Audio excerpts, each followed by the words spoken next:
sosial pemirsa, seorang calon pengantin wanita membatalkan pernikahan. Kronologi ditemukannya seorang perempuan meninggal dunia dengan kondisi tergantung di dalam kamar penginapan. Sebenarnya kalau mahar itu kalau dari sisi perempuan jangan menyulitkan seseorang. Jadi justru kalau dari sisi perempuannya itu jangan menyulitkan laki-laki yang hendak meminangmu. Tapi dari sisi pria justru memberikan mahar yang terbaik. Ketika dijodohin nih, kemudian keduanya sama-sama patuh sama orang tuanya, akhirnya maulah menikah. Tapi sebenarnya nggak ada rasa cinta di antara mereka. Siapa di sini yang patah hati? Cobalah komen di bawah. Apa rasanya? Timnya Uma tuh langsung semuanya ngaku, wah dia. Cepet amat. 6 bulan, I did.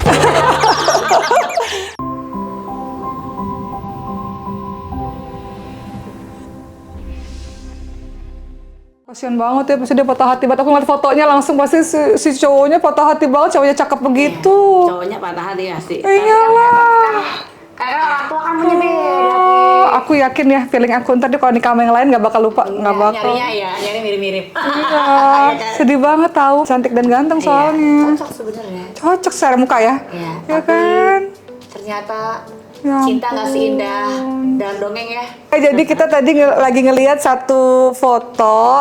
Ini kan karena lagi ada yang ini sih Mbak, lagi ada yang rame aja dibicarain di antara kita. Terus kita ngeliat fotonya yang satu ganteng, yang satu cantik. Ya nggak sih Mbak?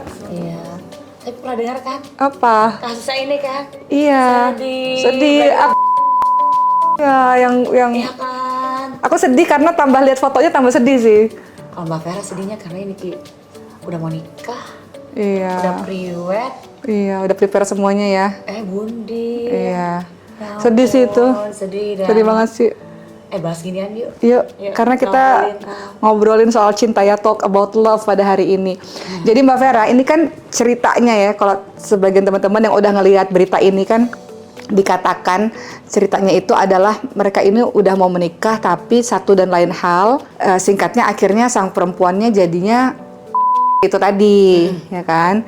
Dan berakhirlah kisah cinta itu gitu. Kita kan sebagai orang luar juga nggak tahu ya kisahnya seperti apa. Cuma kalau kita mau ngebahas kasus-kasus semacam ini, itu kita mau capture-nya dari mana nih Mbak? Nah, kalau Mbak Vera sebelum kita capture, mau disclaimer dulu nih Ki. Khawatir kalau kita ngobrolin tentang ada orang-orang yang sedang mudah tertrigger atau sedang punya pikiran.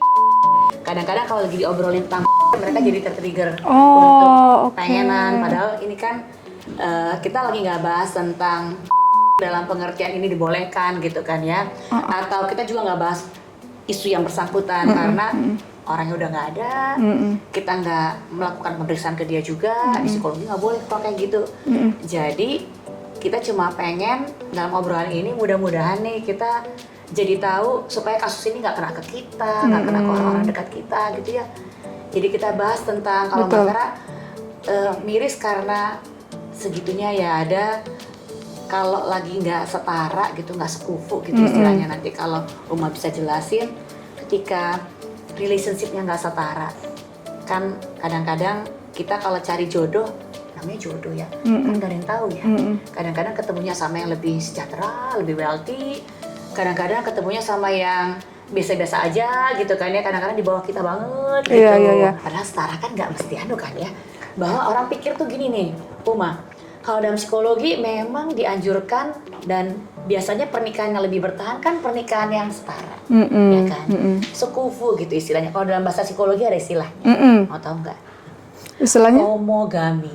Oh, Masya Allah. Kalau dalam Islam cari yang sekufu, dalam psikolog tuh ada juga ya. Homogami itu nggak cuma tentang finansial loh ya, orang kadang-kadang mikirnya gini, oh soseknya nih mesti kaya sama kaya, yang miskin sama yang miskin, bukan.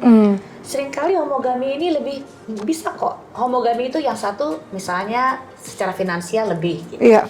Tapi yang satu secara ilmu dia tinggi gitu kan. Ada lagi orang secara ilmu biasa-biasa aja, tapi di masyarakat secara sosial ya dia populer, terkenal. Itu jadi gitu kan. Bisa sebetulnya homogami. itu saling menutupi itu homogami. Jadi nggak mesti ya sama-sama S2 gitu kan ya. Iya. Berat juga ya nyari nikahnya sama-sama S2 gitu kan. Betul. Nah, kenapa ya orang sebaiknya nikahnya tuh sama yang homogami tadi gitu kan?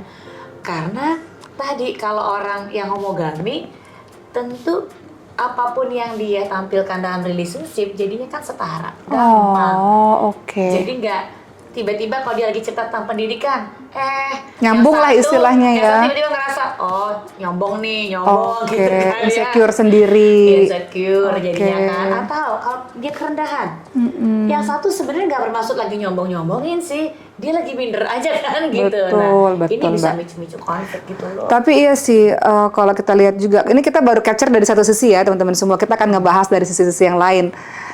Kalau kita lihat memang dalam Islam itu pernikahan memang dianjurkan yang sekufu. Tapi ada memang yang sekufu.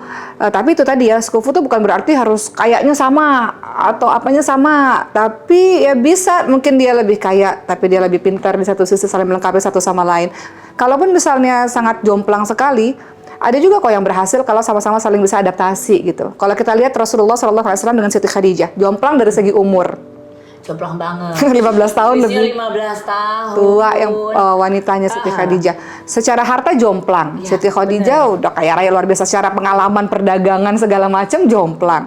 Tapi Rasulullah SAW punya satu kelebihan lain yang dikenali, beliau digelari dengan nama Al-Amin, terpercaya, beliau terhormat lah dalam artian punya nama baik yang dikenali oleh masyarakat, dan akhirnya mereka bisa menikah dan terus bertahan pernikahan itu kan gitu. Jadi ketika laki-laki dan perempuannya bisa saling beradaptasi, berhasil juga. Tapi ada juga yang nggak berhasil, Mbak Vera. Di cerita Islam ini kalau kita lihat ada namanya Zainab binti Jahsy radhiyallahu anha dengan Zaid bin Haritha. Satu dari golongan bangsawan, satu dari golongan budak. Tapi sama-sama soleh. Ketika nikah ternyata nggak bisa. Yang perempuannya ngerasa nggak bisa nih disatuin, nggak nyambung, akhirnya bercerai gitu sih. Jadi ya depends sih, memang walaupun di psikolog maupun di agama dianjurkan untuk yang sekufu, tapi nanti dalam pelaksanaannya tergantung dari orang tersebut bisa beradaptasi atau enggak gitu kan, Mbak Vera? Betul. Satu misalnya dia berpendidikan, pas yang zaman dulu ya. Jadi kalau lagi ngobrol aja misalnya, ngobrolnya udah beda. Iya. Terus kalau konflik lagi cekcok gitu kan ya, nyelesain cekcokannya juga lain gitu kan. Iya. Nah jadi di cerita ini juga katanya dikatakan bahwa salah satu penyebab beliau pada akhirnya mengakhiri hidupnya adalah karena nggak bisa membayar mahar yang telah ditetapkan oleh calon keluarga. Itulah kalau kita ngomong beda-beda gitu ya. Ya, ketika karena maharnya tinggi banget ya, katanya. Ketika kita beda banget, statusnya nggak sama.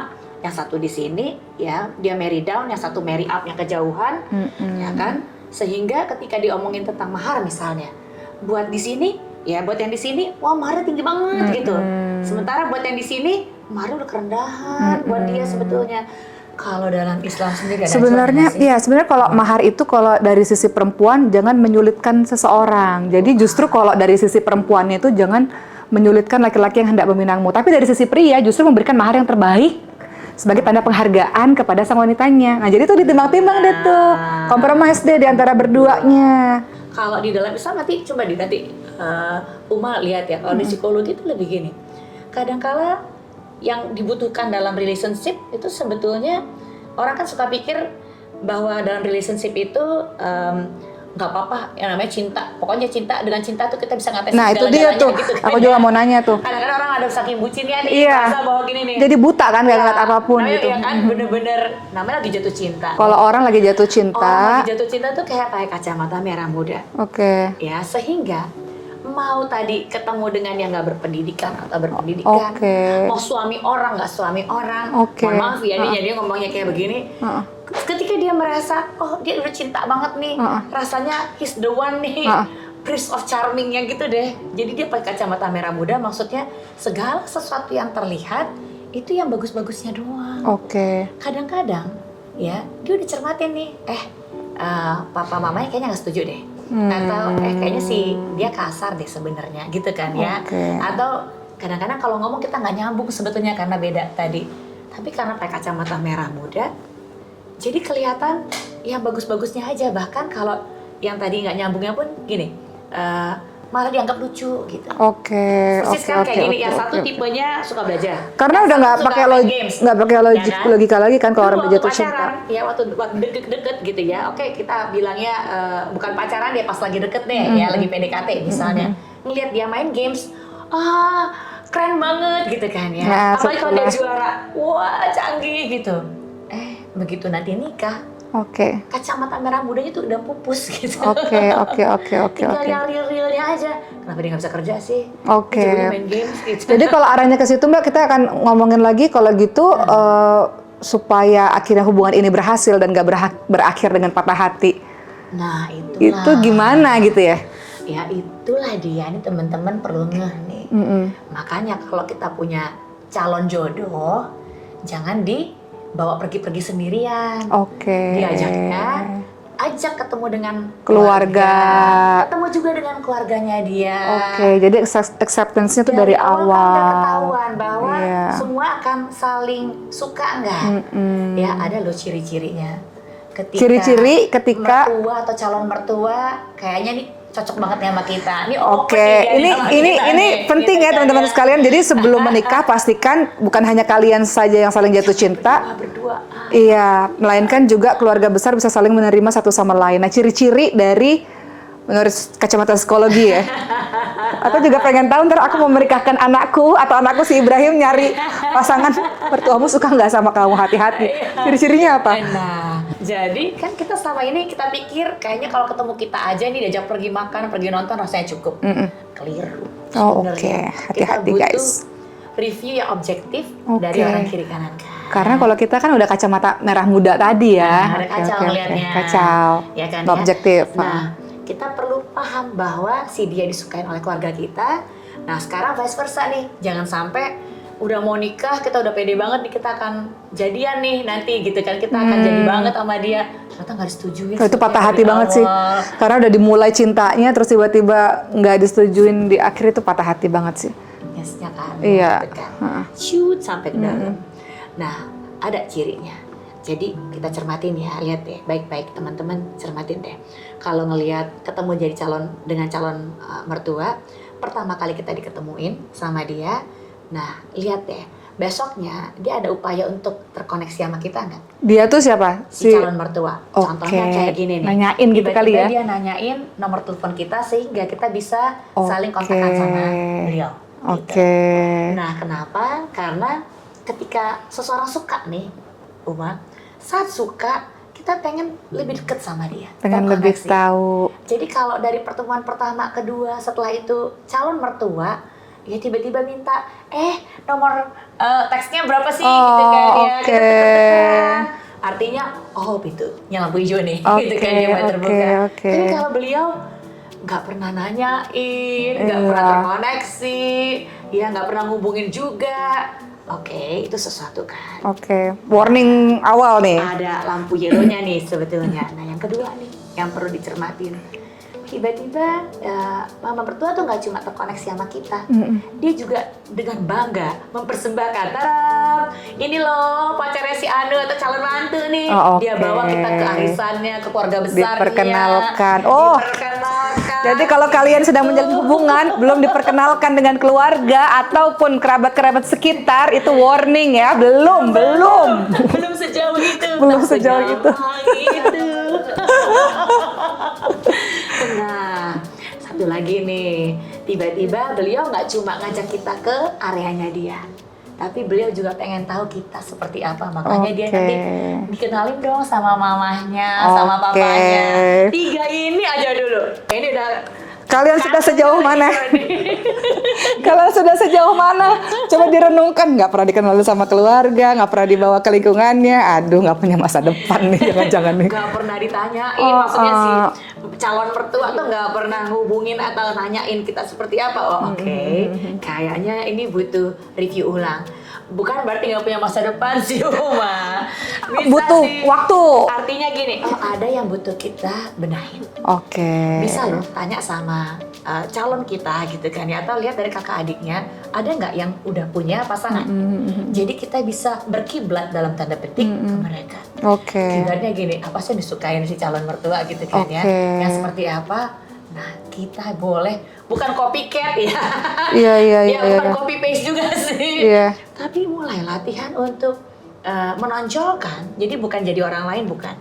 Jangan pernah jadi orang lain untuk ngejar sesuatu. Jadi apalagi faking gitu ya. Faking itu kayak pura-pura, bukan. Capek guys kalau faking. Ya, faking seminggu 2 minggu aman. Oh setahun 2 tahun gitu kan, ketemu lebaran lagi itu berat. Jadi pastikan bahwa ada hal-hal yang dari kita yang disukai nggak sih sebetulnya kita upayakan untuk nonjolin kayak gitu.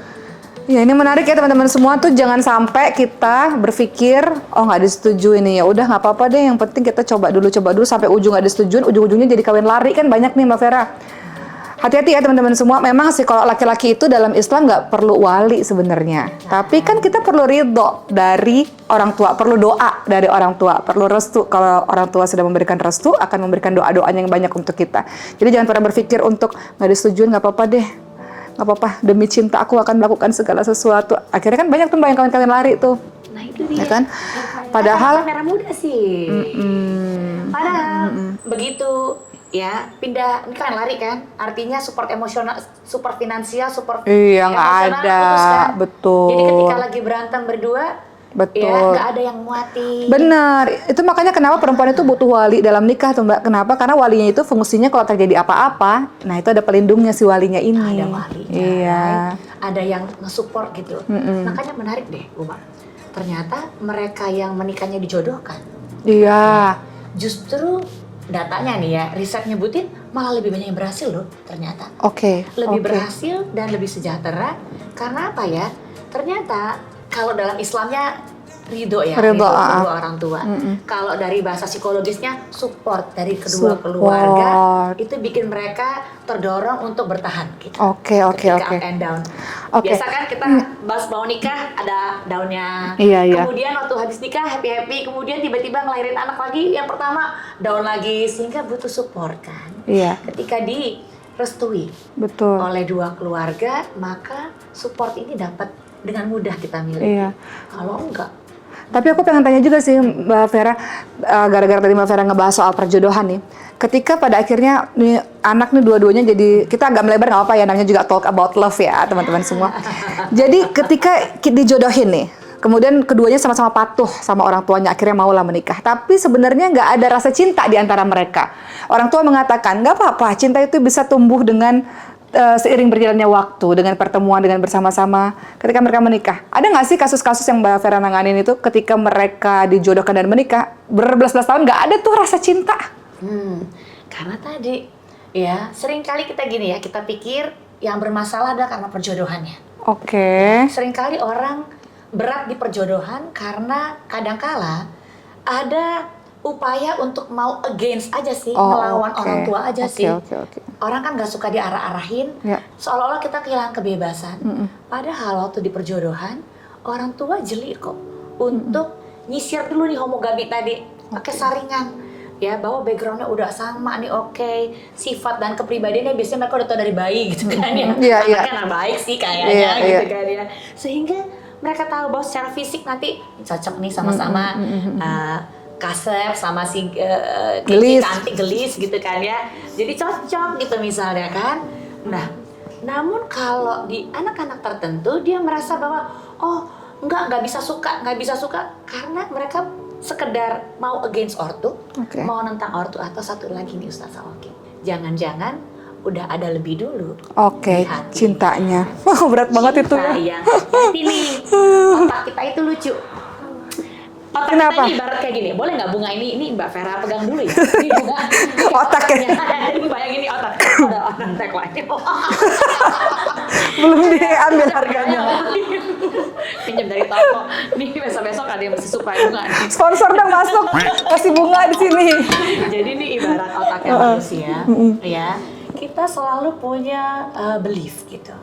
Ya, rasa percaya bahwa kita cuma cinta, cuma suka sama figur tertentu. Nah, ketika kita pernah dekat dengan seseorang, compare Mbak, atau cuma dalam fantasi aja nih, kadang-kadang kan nggak pernah terucap. Cintanya cuma di hati aja gitu. Iya, cinta terpendam. Cuma dalam fantasinya seolah-olah kita akan sama dia gitu. Sehingga skema dan belief yang kita punya tentang pasangan akan kita copy paste, akan kita isi dengan apa yang pernah kita miliki dulu sama si dia dulu itu tuh, bahwa kita suka wanginya, kita suka senyumnya, kita suka cara dia misalnya ngajak kita pergi. Lupa kan kan bahwa nikah itu kan nggak cuma sekedar pergi nonton, pergi makan, nggak gitu kan ya. Waktu nikah kan ada yang urusan rumah tangga, urusan anak, nafkah apa segala macem, nggak masuk. Jadi dia punya nih takaran ini harus sama. Ketika dikenalkan dalam perjodohan, tiba-tiba gini, matching. Soalnya gantengnya beda, perlakuannya lain. Karena sudah pernah ada cinta sebelumnya di hatinya. Nah, kalau dalam Islam nanti mungkin ada setan di psikologi dia sebetulnya tertutup bukan oleh jin, bukan oleh iblis gitu, tapi oleh si belief yang dia punya bahwa fantasi dia tentang figur ideal pasangan harus sama dengan apa. Itu makanya ya Masya Allah tuh kalau disambung-sambungin ya psikologi sama Islam tuh luar biasa ya, karena di Islam itu kan nggak ada mengenal pacaran yang intens dan sangat jauh gitu kan.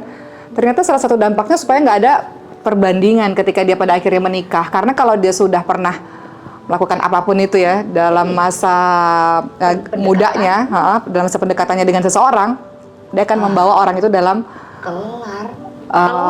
perbandingan dengan pasangannya. Akan mudah nampil. Makanya Mbak Vera kalau nggak salah tolong dibenerin ya, dulu pernah baca juga, iya ya. Bahkan terucap aja kita bandingin pasangan kita dengan seseorang, itu sebetulnya hukumnya udah sama kayak ya kan ya kita dengan orang tersebut gitu. Sama di psikologi ternyata kenapa dipantangin nih untuk nggak bangkitin lagi. Memori kan sebenarnya kita yang atur ya. Memori kan di kepala ini kan kita yang atur. Mau kita nongolin atau nggak kita nongolin gitu. Nah kalau udah terlanjur, udah punya masa lalu begitu gimana? Punya masa lalu ya. Kita sadar bahwa waktu kita deket sama dia dulu, relasinya kalau dalam tahapan ngedating gitu ya, kan dalam relationship ada tahap-tahapnya tuh. Kita tuh masih dalam tahap honeymoon fase gitu dalam tanda petik. Makanya indah-indah aja. Indah-indah dengan kacamata si merah muda itu. Di honeymoon fase kita cuma lihat yang indah-indah doang. Kita lupa seandainya ini dijadiin nih, kita jalan nih setahun ke depan, belum tentu ceritanya seindah dalam fantasi yang kita punya tadi. Jadi hati-hati dengan si fantasi ini. Dan perempuan ini yang menarik.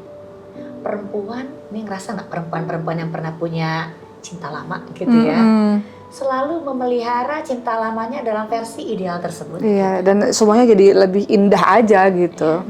Nah, ini jadi problem ke depan. Ya. Oke.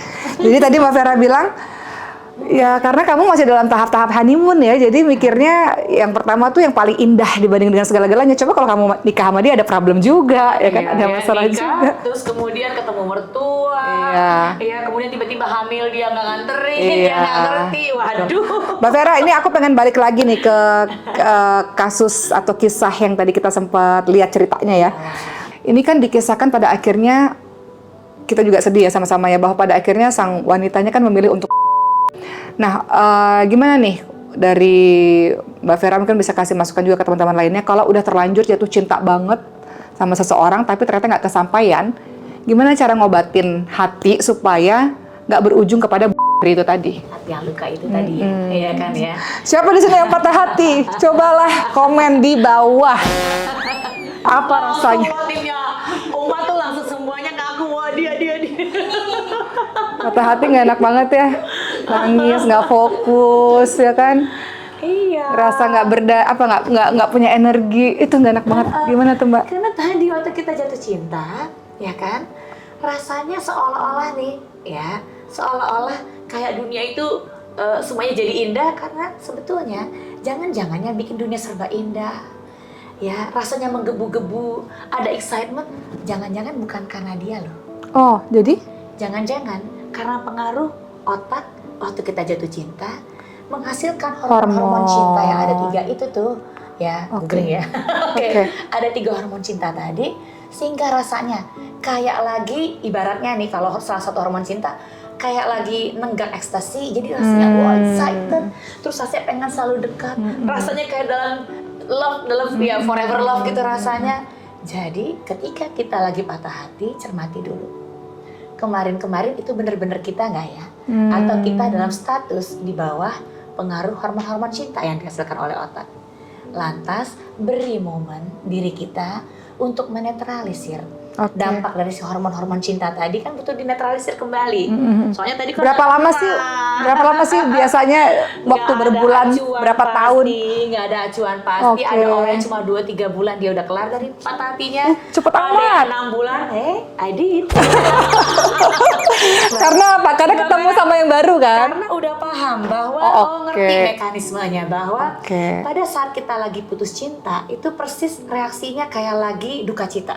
Oh. Kehilangan orang terkasih, sehingga respons duka citanya butuh kita accepted, terima dulu Iya, deh bahwa lagi sakit, lagi sedih, lagi dalam pain, beri waktu ya waktu buat menyembuhkan. diri untuk berduka cita. Oh, Maksudnya oke. masuklah ke momen, bisa 2 minggu sedihnya, 3 minggu, 4 minggu, ya curhat sama teman, ya nanti kalau Mbak Vera curhatnya kesan teman-teman ke atas, tapi curhat sama teman, ingat waktu curhat jangan ceritain tentang dia lagi, nanti makin menggebu-gebu, rindu, iya. makin nongol di Iya, permukaan iya. nanti kisahnya dia. Melainkan curhat tentang apa yang kita rasakan, loss-nya kita, Iya. sehingga feeling ini nanti jadi lebih netral. Iya. Ya, Iya. take your time gitu Betul. loh. Waktu menyembuhkan ya, dan yang paling penting menyembuhkan kalau ketemu yang baru sih sebenarnya. Dan akhirnya menikah dengan seseorang itu. Hati-hati kalau belum siap. Jangan Pokoknya cepet-cepet ya. Jangan Oke. buru-buru ya. Khawatir itu cuma Jangan pelarian. pelarian. Iya, benar. Hati-hati. Nah, ini Masya Allah ya teman-teman semua ya, untuk teman-teman semua yang saat ini lagi berduka karena cintanya nggak kesampaian, mungkin karena beda agama, mungkin karena orang tuanya nggak menyetujui, atau mungkin karena apa lagi nih Mbak Vera, biasanya kalau orang nggak bersatu nih. Bahas tuh yang beda agama. Iya, itu sedih banget tahu Mbak. Banyak banget komentarnya kalau bahasan tentang yang beda agama. Kita bahas nanti di episode-episode berikutnya ya. Jadi cinta ini nggak bersatu.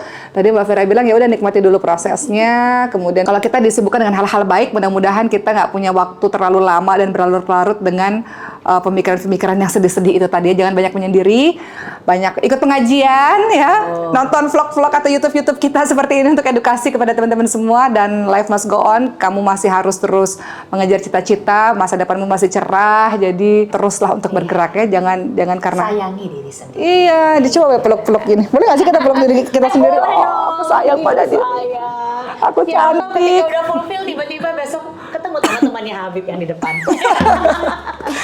Ya begitu ya teman-teman semua, yang jelas intinya teman-teman tenang aja bahwa kita diingatkan bahwa jodoh kita itu sudah ditetapkan oleh Allah SWT 50.000 tahun sebelum penciptaan langit dan bumi. Jadi sejauh apapun kalau memang dia dikatakan jodoh, kita akan bertemu lagi. Sedekat apapun kalau dikatakan dia bukan jodoh kita, ya nggak akan bisa bersatu. Jadi mudah-mudahan teman-teman bisa mendapatkan yang terbaik di waktu yang terbaik. Atas kisah ini kita juga ikut bersimpati. Dan kita doakan ya Allahumma firlah warhamha wa'afi wa'anha, semoga Allah menyayangi beliau.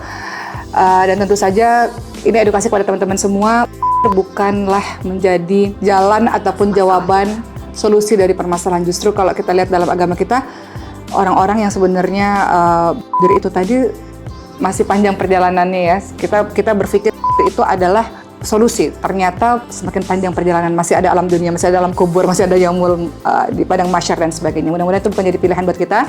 Kisah ini cukup menjadi pembelajaran aja untuk kita. Dan mudah-mudahan teman-teman jadi banyak belajar Talk About Love di edisi kali ini. Oke, selesai udah ya pembicaraan kita pada hari ini Talk About Love. Kita akan masuk ke episode-episode berikutnya, masih banyak cinta-cintaan di luar sana yang mau kita bahas ya Mbak Vera. Yes. Thanks for watching. Kita ketemu lagi di episode berikutnya. Dah.